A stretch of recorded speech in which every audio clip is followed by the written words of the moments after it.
Look at the quality. Each year. Yeah. But if you look at, it's not so much that our industry needs to grow, it's that the advertising industry needs to envelop SEO. And that is something that is now happening. If you look at the three big media agencies, Omnicom, WPP, these are all companies who are now buying SEO agencies left, right and centre, building great teams. They are finally bringing it into the marketing mix, and that will be what develops our industry and matures it. A question regarding the marketing mix. I used to do an internship at a really, really marketing strong company that did consumer products, and all they're thinking about are these advertising flights. And that's like the complete contradiction to what SEO is, because it's continuous. You have to invest in it all the time. You see little in the beginning and a lot in the end. How do you take the people in these big A brand companies on this travel and convince them? Yes. So basically, I guess the question there is, how do you evangelize SEO? And it's quite an easy thing to do, right? Because if you look at any typical PPC campaign and then compare it over the course of 12 months to an SEO campaign, we can generally deliver 6, 8, 10 times more value on a cost per click basis or on an acquisition of client basis. With big brands, that isn't the only challenge, however. If you look at FMCG companies, it might be a soft drink manufacturer, for instance.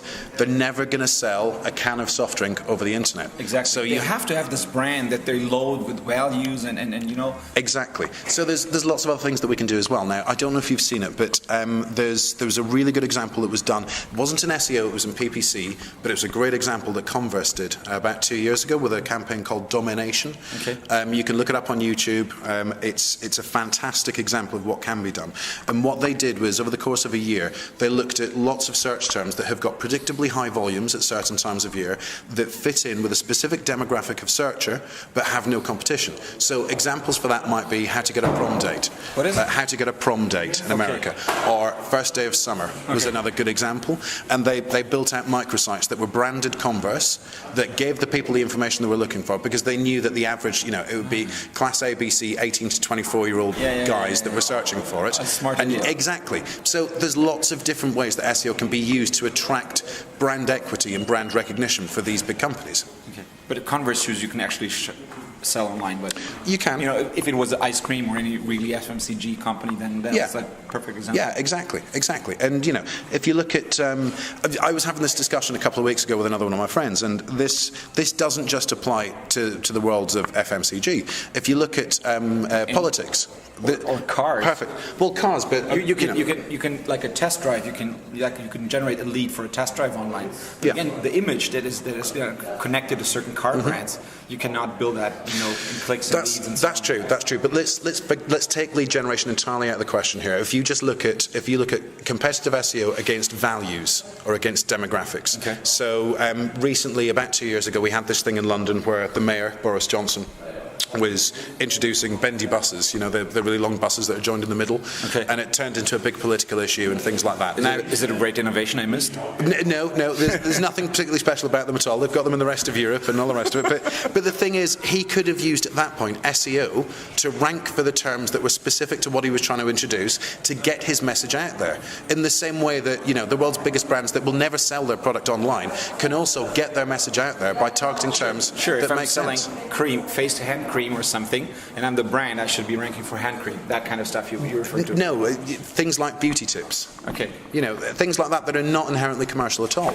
There's so much opportunity out there for people to introduce their brands. So if we look at associate like something positive because they gave them the tips and then they know this brand really helps me, and then so I'm more likely to buy. Look at the top 10 results on Google.com for the search term "eat healthy." Okay, I don't think there's any root domains in that. It's eHow, it's Mahalo, it's things like that. Quality websites with lots of great content, right? Well, arguably they've got lots of content. Yes, I'll agree with that. But my point there is, if you look at health clubs, what a perfect search term for them to be targeting. Yet they don't.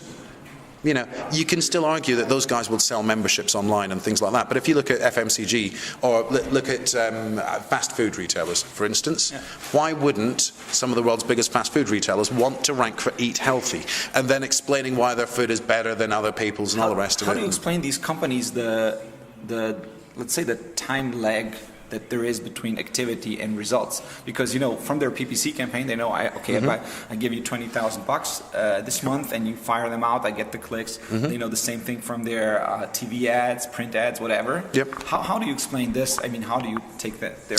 So I've never really experienced that as a problem. The kind of people that we have to pitch to are all highly successful individuals who are on the boards of very large companies. You know, there might be marketing directors of airlines. They're not making decisions for the next 3 months. Exactly. They're more going for the 3 years. These are highly competent, highly successful people, and it's not a problem I've run into.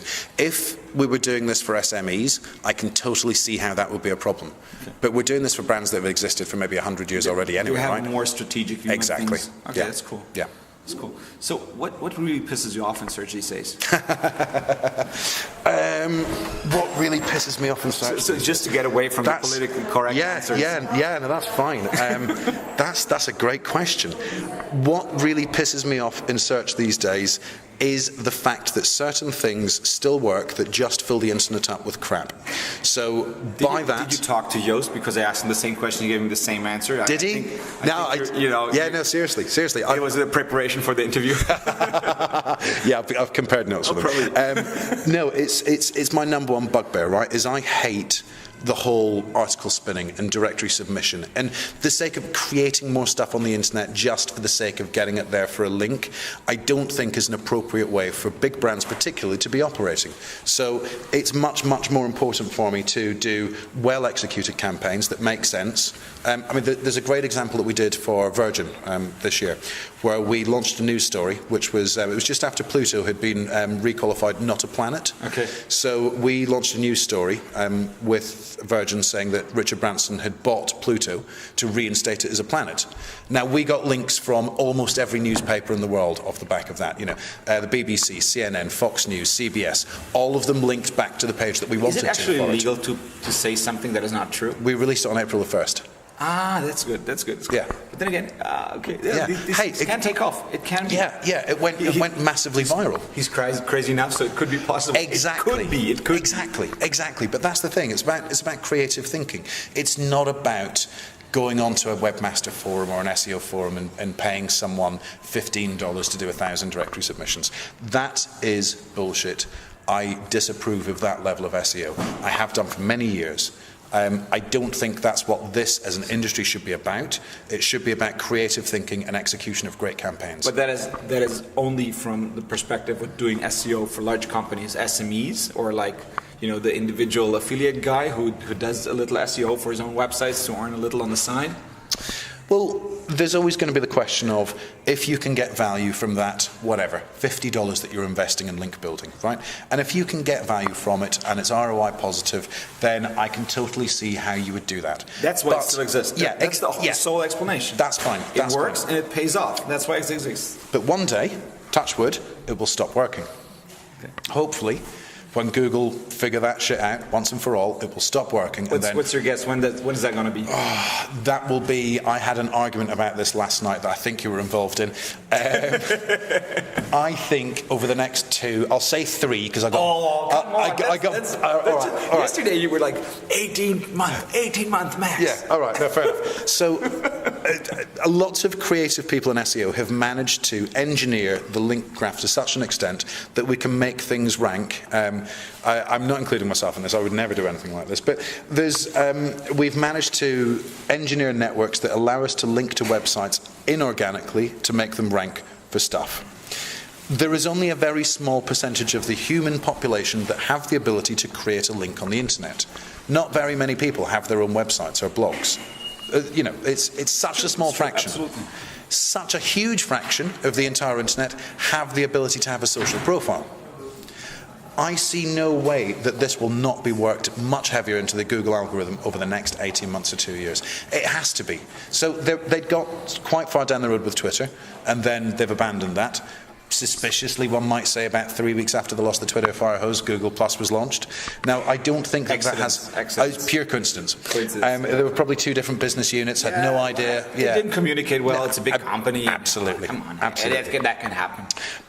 And whilst I don't think at the moment it's got any influence on natural rankings, I genuinely think that as soon as they've got enough data They will switch that on, and that will be what we will be engineering for in future. I think it's a really smart thought that the representation, I mean, if we think of a link as a recommendation, then I can really, see your point that few people can give a recommendation via a link, but many can give them via social signals. So it's just a question of when it happens. Absolutely. But it has to be the next level. It has to be. It has to be. It's just like when Google took over, Alta Vista and Lycos with the on-page up focus. Precisely. It couldn't work.